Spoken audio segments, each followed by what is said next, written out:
ሰላም ጤና ይስጥልን የጽናት ሚዲያ ቤተሰቦች ወቅታዊ መረጃዎችን ይዘን ቀርበናል። በቅድሚያም አርዕስተ ዜናዎችን እናሰማለን። አንድም የሰሜን ኮሪያ ዜጋ ቢነካ ጦርነቱን እቀላቀላለሁ የሚለው የሰሜን ኮሪያው መሪ ኪም ጆንግ ኡን አደገኛ የማስጠንቀቂያ ንግግር የዓለም ስጋትና አስደንጋጭ ሆኗል። በመካከለኛው ምስራቅ ውስጥ ያለው ጦርነት በከረረበት በዚህ ወቅት ኢራን በርካታ ሚሳኤሎችና የሻሄድ ድሮኖች የተከማቹበትን ግዙፍ ከመሬት በታች ያለ ዋሻ የሚያሳይ ተንቀሳቃሽ ምስል ይፋ አድርጋለች። የአሜሪካው ፕሬዝዳንት ዶናልድ ትራምፕ የቀጣዩን የኢራን መሪ በመመረጡ ሂደት ላይ በግል መሳተፍ እንደሚፈልጉ ለኤክሲዮስ በሰጡት ቃለ ምልልስ አስታወቁ። የኢራን የውጭ ጉዳይ ሚኒስትር አባስ አራግቺ የአሜሪካውን ፕሬዝዳንት ዶናልድ ትራምፕን በቀጥታ በማነጣጠር ጠንካራ ማስጠንቀቂያ አዘል መልእክት አስተላለፉ። ኢራናውያን የጦር ሄሊኮፕተር ምስል መሬት ላይ በከፍተኛ ጥበብ በመሳል የእስራኤል ወታደሮችን ማታለላቸው የጦርነቱ አስገራሚ ክስተት መሆኑ እየተነገረ ይገኛል። ውድ የጽናት ቤተሰቦች ቻናላችን ሰብስክራይብ፣ ሼር፣ ላይክ በማድረግ ቤተሰብ መሆናችሁን አረጋግጡልን። ቀጥታ ወደ ዝርዝር ዜናዎችን እናመራለን።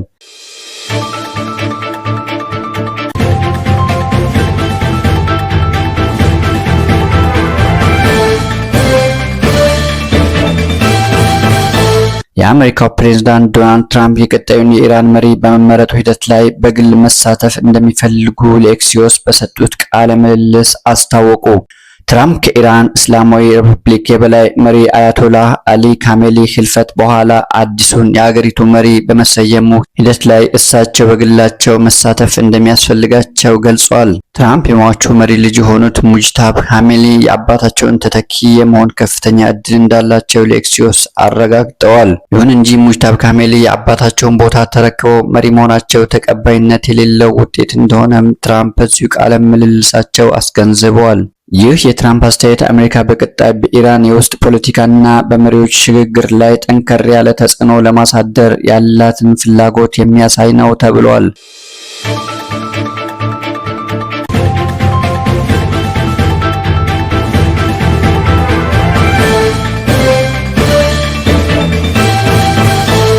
የኢራን የውጭ ጉዳይ ሚኒስትር አባስ አራግቺ የአሜሪካው ፕሬዝዳንት ዶናልድ ትራምፕ በቀጥታ በማነጣጠር ጠንካራ ማስጠንቀቂያ አዘል መልእክት አስተላልፈዋል።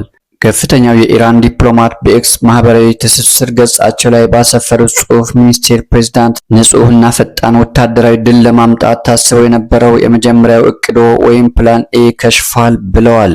አራግቺ አክለውም ፕሬዝዳንት ትራምፕ አሁን የሚያመጡት ሁለተኛው እቅድ ወይም ፕላን ቢ ከዚህም የከፋና የገዘፈ ውድቀት እንደሚገጥመው አስጠንቅቀዋል። ሚኒስትሩ በቅርቡ በተደረገው የድርድር ሂደት የነበረው እና በሁለት ወገኖች መካከል ልዩ ስምምነት ላይ ለመድረስ ተፈጥሮ የነበረ እድል ሙሉ በሙሉ መቃጠሉን ወይም መክሸፉን አክለው ገልጸዋል። በመጨረሻም የውጭ ጉዳይ ሚኒስቴሩ አሜሪካ ለእስራኤል የምትሰጠውን ልክ ያለፈ ቅድሚያ በመተቸት ሁልጊዜም እስራኤል ትቅደም ማለት አሜሪካ ወደ ኋላ ትቅር ማለት ነው ሲሉ ጽሑፋቸውን ማጠናቀቃቸውን አልጄዚራ ዘግቧል።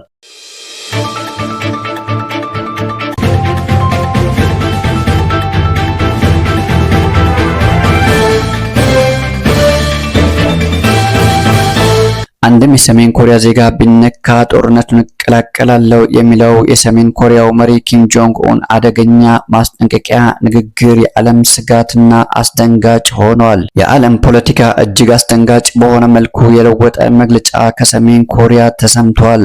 የሀገሪቱ መሪ ኪም ጆንግ ኡን በመካከለኛው ምስራቅ እየተካሄደ ባለው ጦርነት ጣልቃ ለመግባት የሚያስችል እጅግ አደገኛና ጠንከር ያለ ማስጠንቀቂያ ሰጥተዋል። መሪው በይፋ መግለጫቸው እንዳሳወቁት በኢራን ምድር የሚገኙ የሰሜን ኮሪያ ዜጎች ደህንነት ላይ ምንም አይነት ድርድር እንደማያደርጉና አንድም የሀገር ዜጋ ላይ ጉዳት ከደረሰ ሰሜን ኮሪያ ያለምንም ማመንታትና ቅድመ ሁኔታ ወደ ጦርነት ትገባለች ሲሉ ዓለምን ያስደነገጠ ዛቻ ሰንዝረዋል። ይህም ኪም ጆንግ ኡን ንግግር በቀጠናው ያለው ውጥረት ወደ ሶስተኛው የዓለም ጦርነት ሊቀይረው ይችላል የሚል ከፍተኛ ስጋት በዓለም አቀፍ ማህበረሰብ ፈጥሯል። ተንታኞቹ እንደሚሉት የፒዮንግያንግ ቁጣ ለኢራን ትልቅ ወታደራዊ የጀርባ አጥንት ሊሆን የሚችል ሲሆን አሜሪካና አጋሮቿ ደግሞ ወደ ከፋ ወታደራዊ አጣብቂኝ ውስጥ የሚከትም ሆኗል። የሰሜን ኮሪያ የኒውክሌር አቅምና የረጅም ርቀት ሚሳኤል ቴክኖሎጂ መኖሩ ደግሞ ማስጠንቀቂያውን እጅግ አስፈሪም አድርጎታል። ዓለም አቀፍ የዲፕሎማሲ ተቋማት የሰሜን ኮሪያን ቀጣይ እርምጃ በከፍተኛ ጥንቃቄ እየተከታተሉም ይገኛሉ። በተያያዘም ኢኮኖሚያዊና ወታደራዊ ቀውሶች የዓለም ጦርነት ስጋት እያየለ በመጣበት በዚህ ወቅት ኳታር በሀገሪቱ የድንገተኛ ጊዜ አዋጅ የታወጀ ሲሆን የጋዝ ምርት ሙሉ በሙሉ ተቋርጧል። ስፔን ከአሜሪካ ጋር ለትብብር የተስማማችው በንግድ ታሪፍ ከፍተኛ ጫና ከደረሰባት በኋላ እንደሆነ ተገልጿል። በኢራን የባህር ኃይል ላይ እየደረሰ ያለው ጥቃት ቀጥሏል። በተለይም የኢራን ጦር መርከብና አይአርአይኤስ ፋታህ የተሰኘው ሰርጓጅ መርከብ መጥለቃቸው ወታደራዊ ውጥረቱን ጣሪያ አስነክቶታል። ምንም እንኳን የአሜሪካ ኮንግረስ ተጨማሪ ጥቃቶችን ለማገድ ድምጽ ቢሰጥም ፔንታጎን ለደረሰበት የ2 ቢሊዮን ዶላር የመሳሪያ ኪሳራ ማካካሻ 50 ቢሊዮን ዶላር ተጨማሪ በጀት እየጠየቀም ይገኛል። ሩሲያ ከቴህራን መሪዎች ጋር ያላት ግንኙነት በማቋረጥ የኢራን የኒውክሌር ጣቢያዎች ለመቆጣጠር ዝግጅት እያደረገች መሆኑ ተሰምቷል። በሌላ በኩል በቱርክ የሚገኘው የኔቶ የአየር መከላከያ ስርዓት የባሊስቲክ ሚሳኤል ካከሸፈ በኋላ ከፍተኛ ጥንቃቄ ላይ ይገኛል። አሁን ወቅት ኦፕሬሽን ኤፒክ ፉሪ ከቀጠናው ጣልቃ ገብነት ወደ ዓለም አቀፋዊ ግጭት የመሸጋገር አዝማሚያ እያሳየም ይገኛል። በኢራን የሚገኙ የሰሜን ኮሪያ ዜጎች ጉዳይ ለዚህ ግዙፍ ጦርነት መቀስቀሻ ሊሆን እንደሚችል ተሰግቷል።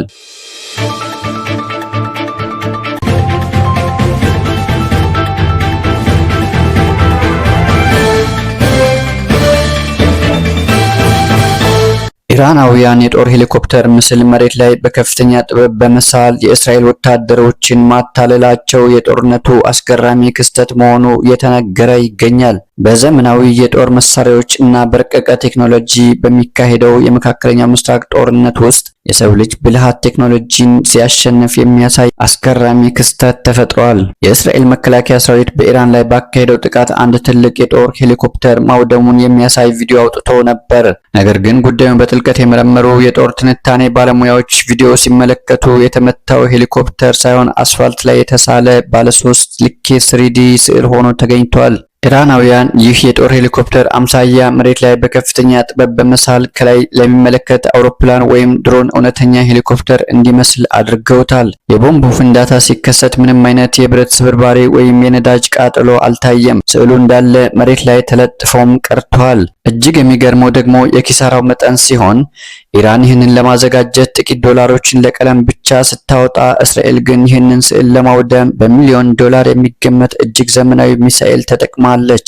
ይህ አጋጣሚ በጦርነት ውስጥ የጉልበትና የገንዘብ ብልጫ ብቻ ሳይሆን የማታለልና የብልሃት ስልት ምን ያህል ወሳኝ እንደሆነም አሳይቷል።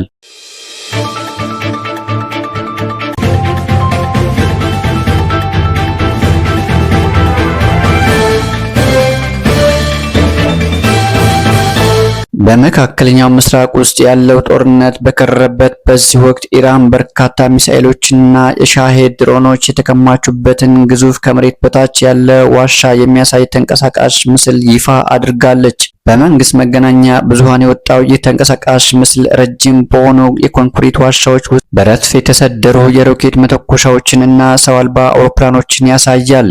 ይህም ኢራን እነዚህ የጦር መሳሪያዎችን በዝቅተኛ ወጪ እና በፍጥነት በብዛት የማምረት አቅም እንዳላት ጠላቶቼ ለምትላቸው ሀገራት ለማሳየት የተጠቀመችበት ስትራቴጂ ተደርጎ ተወስዷል። ተንቀሳቃሽ ምስሉ መጨረሻ የሌላቸው በሚመስሉ ዋሻዎች ውስጥ የተከማቹ የሻሄድ 136 ድሮኖችና በከባድ ተሽከርካሪዎች ላይ የተጫኑ ሚሳኤሎችንም ያሳያል። ኢራን በሀገር ውስጥ ድሮን ለመስራት የምታወጣው የማምረቻ ዋጋ ከ20,000 እስከ 50,000 ዶላር እንደሆነ ይነገራል። በሳውዲ አረቢያ የኢራን አምባሳደር የሆኑት አሊሬዛ ኢናያቲ ሀገራቸው ከአሜሪካና እስራኤል ጋር እያደረገች ባለው ጦርነት ወቅት ሳውዲ አረቢያ የአየር ክልሏን ወይም ግዛቷን ለጥቃት መፈጸሚያነት እንዳይውል ላደረገችው ቃል ኪዳንና አቋም ከፍተኛ ምስጋና እንዳላቸው ገልጸዋል።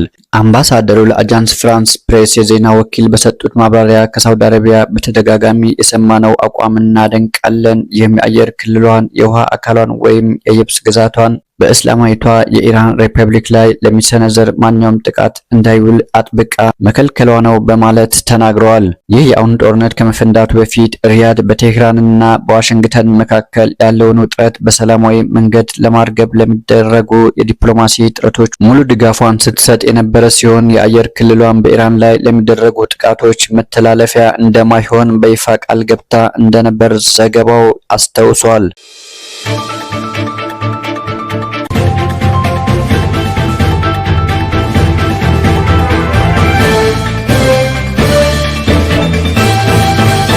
ኢራን ወደ ቱርክ ምንም አይነት ሚሳኤል አልተኮስኩም አለች። ኢራን በኔቶ አማካይነት የሚሳኤል ሙከራ መክሸፉን ተከትሎ ወደ ቱርክ ሚሳኤል መተኮሷን አስተባብላለች። የቱርክ መከላከያ ሚኒስቴር ከኢራን ተነስቶ ወደ ቱርክ የአየር ክልል ያመራ የነበረ የባሊስቲክ ሚሳኤል በምስራቃዊ ሜዲትራኒያን ላይ በኔቶ የአየርና በሚሳኤል መከላከያ ዘዴዎች መደምሰሱን አስታውቆ ነበር። የኢራን የታጠቁ ኃይሎች በመንግስት መገናኛ ብዙሃን በኩል በሰጡት መግለጫ ወደ ቱርክ ግዛት ምንም አይነት ሚሳኤል አለመተኮሳቸውን በማስተባበል ኢራን የቱርክን ሉዓላዊነት እንደምታከብር ገልጸዋል። ሚሳኤሉ የትኛውን አካባቢ ኢላማ አድርጎ እንደነበር በግልጽ የታወቀም ነገር የለም። የቱርክ ፕሬዝዳንት ሪሲፕ ታይብ ኤርዶጋን ሀገሪቱ ከኔቶ አጋሮቿ ጋር በመመካከር ሁሉም አስፈላጊ ጥንቃቄዎችን እያደረገች መሆኗንና መሰል ድርጊቶች ዳግም እንዳይከሰቱ በግልጽ ቋንቋ ማስጠንቀቂያዎችን እየሰጠች መሆኗን ገልጸዋል። የኔቶ ቃል አቀባይ አሊሲሃን ሃርት ድርጅቱ ኢራን በቱርክ ላይ የፈጸመውን ሙከራ ማውገዝን ገልጸው ድርጅቱ ቱርክን ጨምሮ ከሁሉም አጋሮቹ ጋር በጽኑ ይቆማል ብለዋል። የዩናይትድ ስቴትስ መከላከያ ሚኒስቴር ፔት ሄግሴስ በበኩላቸው የባሊስቲክ ሚሳኤሉ መክሸፉን በአንድ የኔቶ አባል ላይ የሚሰነዘር ጥቃት በሁሉም አባላት ላይ እንደተሰነዘረ እንደሚቆጣጠር የሚገልጸውን የኔቶ አንቀጽ 5 ድንጋጌን የሚሽርበት ምንም አይነት ሁኔታ የለም ብለዋል። በአንድ ኔቶ አባል ላይ የሚሰነዘር ጥቃት በሁሉም አባላት ላይ የሚደርስ ጥቃት እንደሆነም ተናግረዋል።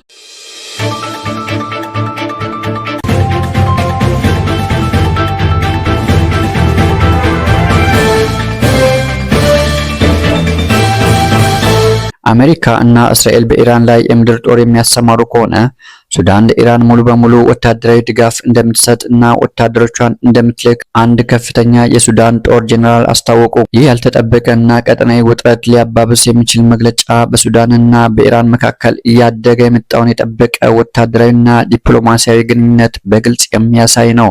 ስማቸው ያልተጠቀሰው የሱዳን ጦር ጄኔራል በሰጡት ጠንካራ መግለጫም አሜሪካና እስራኤል የምድር ጦራቸውን ወደ ኢራን የሚልኩ ከሆነ በፈጣሪ ስም እምላለው በኢራን የሚገኙ ወንድሞቻችን ድጋፍ እንሰጣለን፣ ብርጌዶቻችን ወደ ኢራን እንልካለን፣ እንዲሁም በፈቃደኝነት እንዋጋለን ሲሉ ተደምጠዋል። ይህ የሱዳን ጦር አቋም አሜሪካ፣ እስራኤልና ኢራን ባሉበት ከፍተኛ የጦርነት ውጥረት ውስጥ ተጨማሪ ስጋት የሚፈጠር ነውም ተብሏል። ሱዳን እና ኢራን ለ7 ዓመታት ተቋርጦ የነበረውን ዲፕሎማሲያዊ ግንኙነታቸው በቅርቡ ማደሳቸው ይታወሳል። ከዚህም ባሻገር በሱዳን ጦርና በፍጥነት ደራሽ ኃይሉ መካከል እየተካሄደ ባለው አውዳሚ የእርስ በርስ ጦርነት ውስጥ በታህሳስ 2023 እና ጥር 2024 መካከል ኢራን ለሱዳን ጦር ሙሃጂብ 6 የተባሉ የውጊያና የስለላ ድሮኖችን በማቅረብ ወሳኝ ወታደራዊ ድጋፍ አድርጋለች። እነዚህ ድሮኖች በየካቲት ወር የሱዳን ጦር በኦምዱርማን ከተማ ላይ ባደረገው ማጥቃት ግዛቶችን ከሙሐመድ ሐምዳን ዳጋሎ ሄሚቲ ኃይሎች እንዲያስመልስ ረድተውታል። በመሆኑም አሁን የሱዳን ጦር ጄኔራል ያደረጉት የድጋፍ ቃል እና ዛቻ ካርቱም በክፉ ቀኗ ከጎኗ ለቆመችው ቴህራን ውለታ ለመመለስ ያላትን ዝግጁነት የሚያመለክት ተደርጎ ተወስዷል። ካርቱም በክፉ ቀኗ ከጎኗ ለቆመችው ቴህራን ውለታ ለመመለስ ያላትን ዝግጁነት የሚያመላክት ተደርጎ ሊወሰድም ይችላል። ሆኖም ሱዳን ራሷ ከፍተኛና ውስብስብ በሆነ የእርስ በርስ ጦርነት ውስጥ ባለችበት በአሁኑ ወቅት ጦሯን ከሀገር ውጭ ወደ መካከለኛው ምስራቅ ልካ በታላላቅ ሀያላን ሀገራት መካከል በሚደረግ ጦርነት ውስጥ ለመሳተፍ ያሳየችው ፍላጎት የቀይ ባህርንና የአፍሪካ ቀንድን ጂኦፖለቲካዊ መልክዓ ምድር ይበልጥ የተወሳሰበ ያደርገዋል ተብሎም ይገመታል።